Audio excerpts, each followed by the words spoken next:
The headlights cut through the darkness in clean, narrow beams, painting the snow blue-white under a January sky that hadn't broken above 15 degrees in 4 days. He was tired, the kind of tired that settles into your shoulders after 10 hours at the plant, and he almost didn't see it. Just a small shape beneath the street lamp at the edge of the subdivision, motionless except for the wind-lifting tufts of fur. He thought it was a kitten at first, maybe someone's barn cat that wandered too far. But when he crouched down, the cold biting through his jeans, he saw the markings, spotted, dense, and those ears, tufted, triangular, too sharp. His breath caught. This wasn't a kitten. The bobcat kitten lay curled impossibly small, its body already stiff with cold frost gathering along its whiskers. He reached out slowly, half expecting it to bolt or hiss, but there was nothing, no reaction, just shallow, uneven breathing that barely moved its ribs. He didn't think. He pulled off his coat, wrapped the kitten inside, and walked quickly back to his truck, the wind howling across the empty street behind him. The weight of it, so light it barely registered, sat against his chest as he drove, one hand steadying the bundle, the other tight on the wheel. He didn't know what he was doing. He only knew he couldn't leave it there. Inside his house, the warmth hit like a wall. He moved fast, pulling towels from the linen closet, setting up heating pads on the lowest setting, arranging everything on the bathroom floor where he could monitor it through the night. The kitten didn't wake when he unwrapped it. Its paws were ice cold.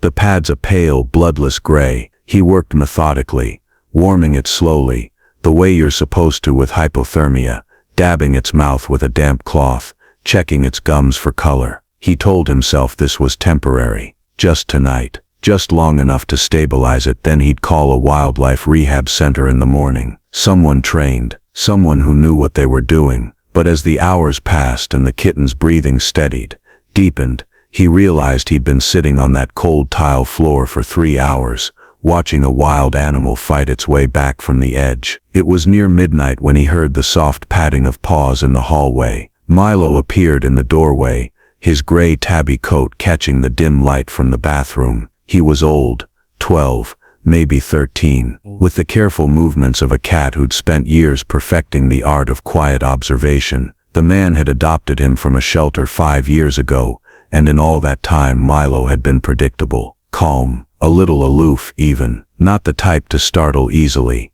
but not particularly social either. So when Milo stepped into the bathroom, ears forward, eyes fixed on the small bundle of towels, the man froze. He expected hissing, or retreat. Maybe Milo would arch his back, flatten his ears, recognize the scent of something wild and wrong. Instead, Milo walked directly to the heating pad, lowered his head and sniffed, once, twice. The bobcat kitten stirred slightly, a faint mool escaping its throat, small, helpless, nothing like the sharp yowl of a true predator. Milo sat down, and then with a gentleness the man had never seen in him, Milo leaned forward and began grooming the kitten's frozen ears. The man didn't move, didn't speak. He barely breathed. He watched as Milo licked in slow, deliberate strokes, warming the kitten's face with his tongue, his body settling in close. There was no hesitation, no fear, just instinct, but instinct that made no sense. Bobcats and house cats weren't family.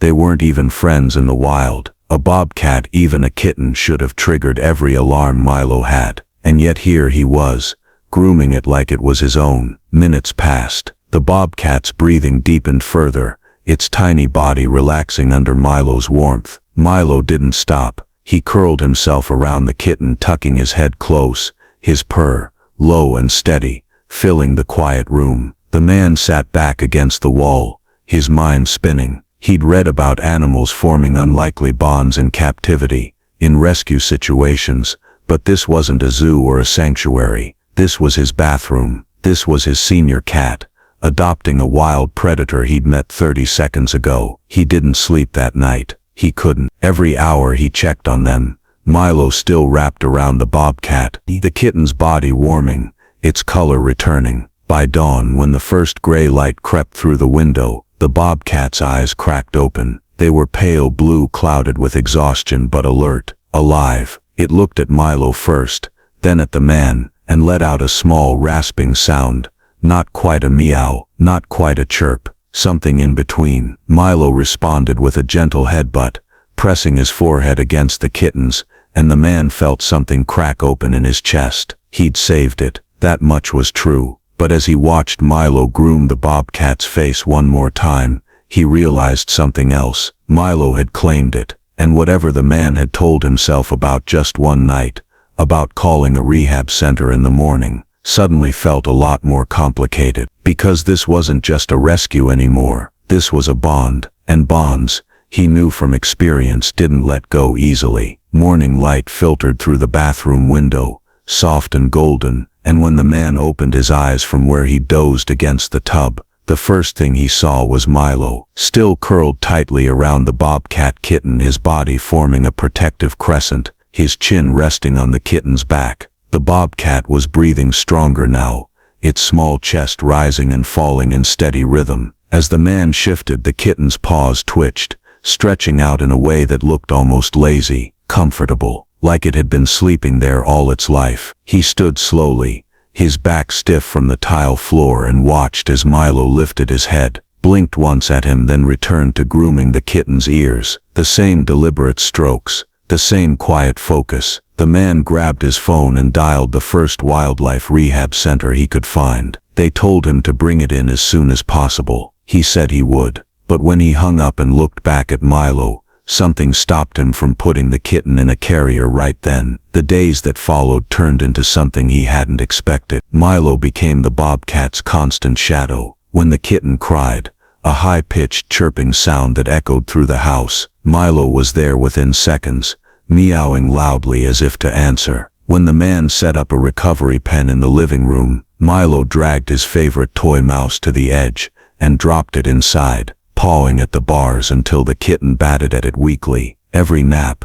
Milo curled around the bobcat. Every meal, he sat nearby, watching. The man tried separating them once, moving Milo to the bedroom and closing the door. Within 5 minutes, Milo was yowling, clawing at the wood, and when the man finally gave in and opened it, Milo bolted straight back to the pen. By the end of the first week, the bobcat was eating solid food, raw chicken the man bought from the grocery store, and learning to walk with steady, confident steps. Its legs, long and powerful even as a kitten, carried it across the pen with surprising grace. Milo taught it house cat greetings, slow blinks, gentle head bumps, the art of kneading with soft paws. But the wild showed through too. The bobcat pounced with lethal precision, climbed the side of the couch like it was a tree, and stared at the windows with an intensity that made the man's chest tighten. He called the rehab center again, told them he'd bring the kitten in next week,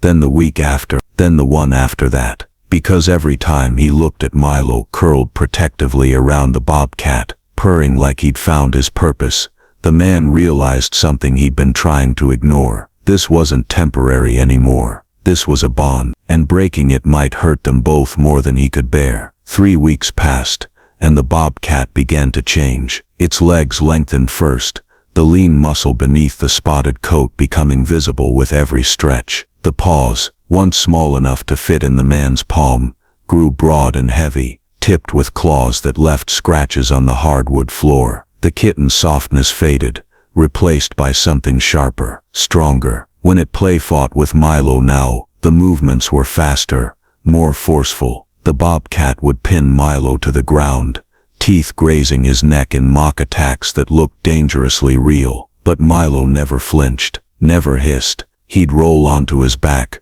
bat at the bobcat's face with soft paws, and purr like it was the best game he'd ever played. The man watched it all, and felt the weight of the inevitable settling in. He made the call he'd been avoiding. The wildlife rehab center answered on the second ring, and when he described the bobcat's condition, healthy, active, eating well, they told him what he already knew. It was time. The bobcat was strong enough now, old enough, ready to transition back to the wild where it belonged. They could take it within the week, start the soft release process, teach it to hunt, to survive. The man thanked them and hung up. Then he looked at Milo, asleep in a patch of sunlight with the bobcat curled against his side, and felt something crack inside his chest. Letting go meant breaking the bond Milo had built, the bond Milo seemed to need. He compromised, built a larger enclosure in the backyard, tall chain-link walls, platforms for climbing, branches for stalking. The bobcat explored it immediately, moving with a confidence that took the man's breath away. It pounced on insects, scaled the platforms in 2 fluid leaps, stood on the highest perch, and scanned the tree line with sharp, focused eyes. This was what it was meant to be: wild, free, alive in ways a house could never allow. But every evening, as the sun dropped low and the air turned cold, the bobcat would press itself against the glass door leading back inside.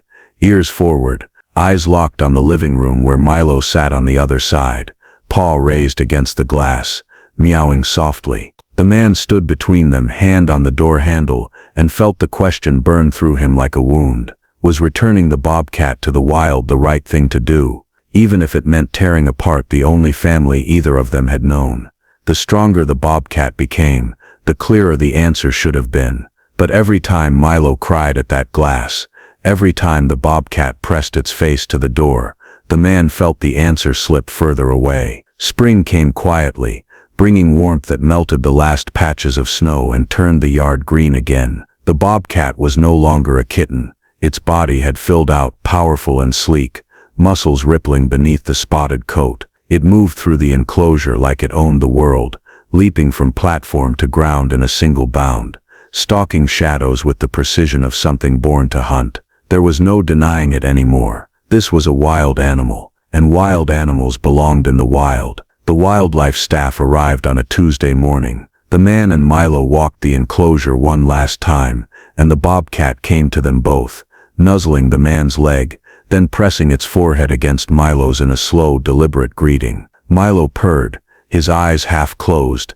and for a moment they just stood there, the 3 of them in the quiet morning light. Then the gate opened and the bobcat turned toward the forest. It looked back once, ears forward, eyes steady, and then it walked into the trees. The house felt too quiet after that. Milo wandered the rooms for days, crying softly at the windows, checking the enclosure, curling up in the spots where the bobcat used to sleep. The man tried to comfort him, but nothing worked. He began to wonder if he'd made a mistake, if keeping them together somehow would have been kinder than this. Weeks passed. The man set up a trail camera at the edge of the woods, more out of habit than hope. When he checked the footage one evening, his breath caught. There, standing in the frame, was the bobcat, bigger now, healthier than he'd ever looked, watching the house from the tree line, ears forward, completely still. And then, faintly on the audio, 2 soft meows, responding to Milo's cries from the porch. The man opened the door. Milo stepped outside first,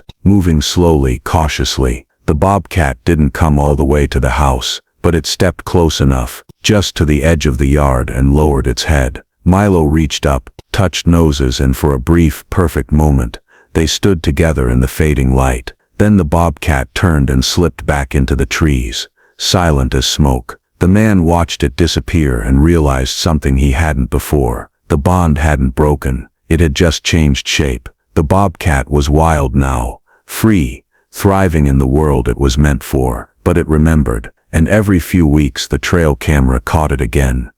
Watching, waiting, returning to the only family it had ever known. He had stayed only one night, but he had left a bond that would last a lifetime.